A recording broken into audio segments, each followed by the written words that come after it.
Hi guys, bienvenue sur la chaîne Williams ESL. I'm Williams et je fais de petites vidéos en anglais comme celle-ci pour vous aider à améliorer votre anglais. Dans notre vidéo d'aujourd'hui, nous allons parler entièrement de l'accent anglais. Notre vidéo va tenter de répondre à 5 grandes questions que tout apprenant de la langue anglaise s'est déjà posé. 1. Qu'est-ce qu'un accent? 2. Quels sont les différents types d'accents en anglais? 3. Y a-t-il un accent qui est meilleur que l'autre? 4. C'est quoi parler l'anglais avec un accent? Et 5. Que faire si je veux changer mon accent quand je parle anglais? Pour ceux qui vont rester jusqu'à la fin de la vidéo, je vais partager avec vous les points clés à savoir pour pouvoir parler l'anglais avec un accent américain. Généralement, ce qu'on appelle Standard American Accent. C'est ce que nous allons voir. Alright, I'm super excited for today's video, so without further ado, let's get right into this. Qu'est-ce qu'un accent? Pour faire simple, on va dire que l'accent est une manière de parler que possède un groupe de personnes vivant dans un endroit particulier. L'accent comprend 3 grands éléments que sont l'intonation, la liaison qui est faite entre les mots et la prononciation. De ces 3 éléments, le plus important est l'intonation. Car à elle seule, l'intonation, elle transporte une grande partie de ce qui constitue l'accent. L'intonation n'est rien d'autre que la musicalité de notre anglais parlé. Chaque langue a une intonation particulière. Par exemple, le français de France et le français de la Côte d'Ivoire, ou même le français parlé au Cameroun, ne sont pas parlés de la même manière. Quoique, les mêmes mots peuvent être utilisés pour dire la même chose. La musicalité de leur parler ou l'intonation va faire la différence. C'est aussi pareil pour l'anglais. Par exemple, l'anglais parlé en Angleterre et celui parlé aux USA et même celui parlé au Nigeria ont tous une musicalité ou, si vous voulez, une intonation différente. Et c'est ce qui constitue l'accent. Quels sont les principaux accents en anglais? Il y a plusieurs types d'accents en anglais. Ça, c'est quelque chose que nous devons savoir à la base. Mais en fonction du lieu où on se trouve, on peut voir des anglophones s'exprimer d'une certaine manière. Donc, nous pouvons recenser un certain nombre d'accents qui sont vraiment connus de tout le monde. Nous avons l'accent américain, qui est beaucoup pareil à l'accent canadien, à quelques différences près. Nous avons l'accent britannique, l'accent australien, l'accent nigérian ou je dirais même l'accent West Africa, l'Afrique de l'Ouest. Généralement, les pays anglophones de l'Afrique de l'Ouest ont à peu près le même accent. L'accent indien, on peut même avoir aussi l'accent au niveau de l'Afrique du Sud. On a vraiment plusieurs types d'accents en anglais. C'est quoi parler l'anglais avec un accent? D'abord, une chose que vous devez savoir. Parler l'anglais avec un accent est relatif. Ça veut dire que parler l'anglais avec un accent dépend de l'endroit où on se trouve. Pour vous expliquer, je vais prendre un exemple. Un Américain qui entend un Anglais, par exemple de l'Angleterre, parler l'anglais, il se dira que cet Anglais parle l'anglais avec un accent. Car son intonation, ou si vous voulez, la musicalité de son anglais parlé est différente de celle à laquelle il est habitué. Ainsi, pour un francophone qui parle l'anglais avec un accent, ce serait parler l'anglais tout en gardant la musicalité francophone, la manière de parler en français. Donc, parler l'anglais avec un accent n'est pas quelque chose de mauvais. Vraiment pas du tout. Il est même préférable de pouvoir s'exprimer en anglais tout en ayant un accent que de ne pas pouvoir parler l'anglais du tout. Donc, parler l'anglais avec un accent, c'est quelque chose qui n'est vraiment pas mauvais. Y a-t-il un accent qui est meilleur que l'autre? Si vous venez de suivre un peu tout ce que j'ai dit un peu plus haut, vous allez comprendre que non, non et non. Il n'y a pas un accent qui est meilleur que l'autre. Le plus important est d'arriver à se faire comprendre lorsque l'on parle l'anglais. Passer un message, pouvoir communiquer doit être notre objectif premier. Ceci étant dit, en général, la plupart des gens considèrent l'anglais avec l'accent britannique comme le meilleur anglais ou celui qui est recommandé à apprendre. Vraiment, j'ai aucune idée de pourquoi, mais c'est ce que j'entends souvent dire et je me demande souvent mais pourquoi est-ce que c'est le cas. Vraiment, je ne sais vraiment pas, mais bon, on entend certaines personnes qui disent ça.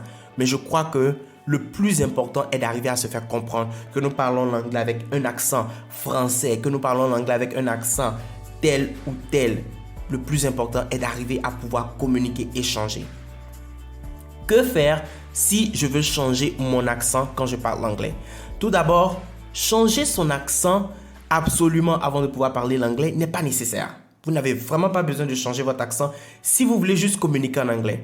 Cependant, si vous aimez un accent en particulier, comme moi par exemple, j'aime vraiment l'anglais américain. Donc j'apprends un peu tout ce qui est anglais américain au niveau du vocabulaire, des expressions et tout ça. Si vous aimez un accent particulier, vous pouvez l'apprendre. Il est possible de maîtriser des points clés qui vous aideront à parler d'une certaine manière. Quoique, cela ne doit pas être notre objectif premier quand nous voulons parler l'anglais.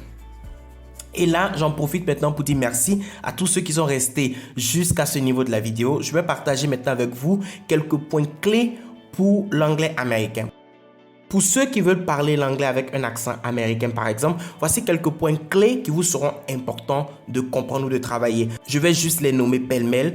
Après, si vous êtes vraiment intéressé, vous pouvez me laisser savoir cela dans les commentaires. Si vous likez cette vidéo que vous aimez bien, je pourrais faire une vidéo approfondie sur chaque point. Chaque point est vraiment sur chaque point, on peut faire une leçon, je vous assure.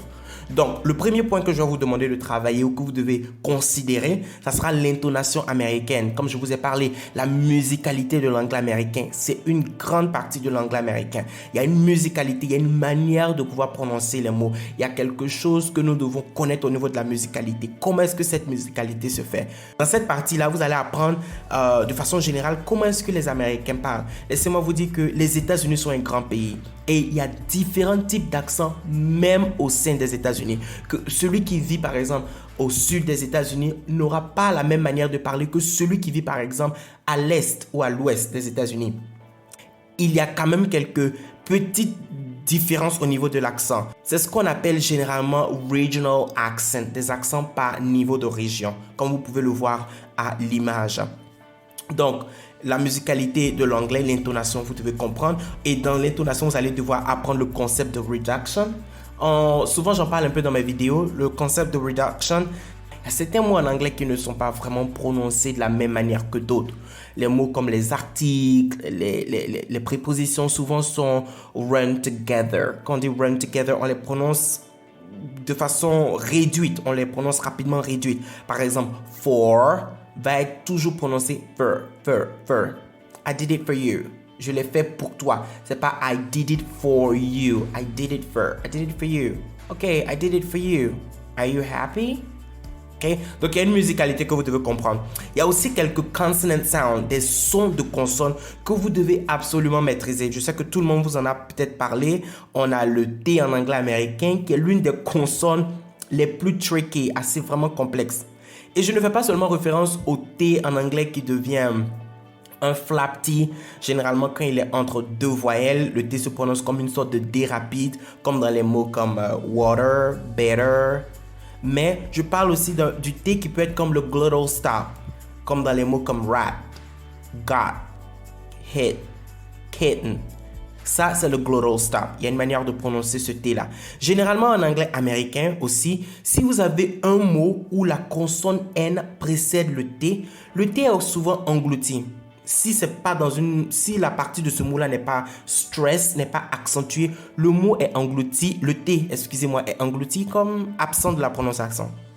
On le voit dans des mots comme center, internet, documentary, representative et j'en passe. On a le R et le L qui sont deux autres consonnes très importantes en anglais américain et il y a beaucoup d'autres règles comme cela. Donc si vous aimez vraiment ce genre de contenu au niveau de l'anglais américain et tout ça, laissez-moi savoir dans la barre des commentaires et je ferai une leçon là-dessus. Je crois que peut-être la première leçon que je ferai, ça sera sur le T américain ou peut-être sur l'intonation parce que c'est vraiment important de connaître cela. Ok, ce que je veux que vous reteniez dans cette vidéo, oui, on peut parler l'anglais avec un accent et c'est ok. Le plus important est d'arriver à communiquer, de passer un message et to have fun, to enjoy. Aimez ce que vous faites. Ayez du plaisir. Je me dis que vous voulez apprendre l'anglais peut-être pour pouvoir avoir plus d'informations, pour pouvoir passer un message et tout. Donc, n'oubliez pas ça dans votre esprit. Gardez cela à l'esprit.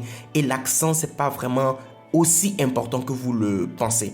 Mais si vous voulez vraiment travailler sur votre accent et parler un anglais qui vous fait plaisir, il n'y a pas de souci, c'est possible. Il va falloir connaître quelques règles au niveau de l'accent que vous voulez apprendre pour pouvoir travailler. Il y a des personnes qui travaillent typiquement sur l'accent britannique, nigérian, australien et tout ça. Ici, je peux vous donner quelques règles sur l'accent américain.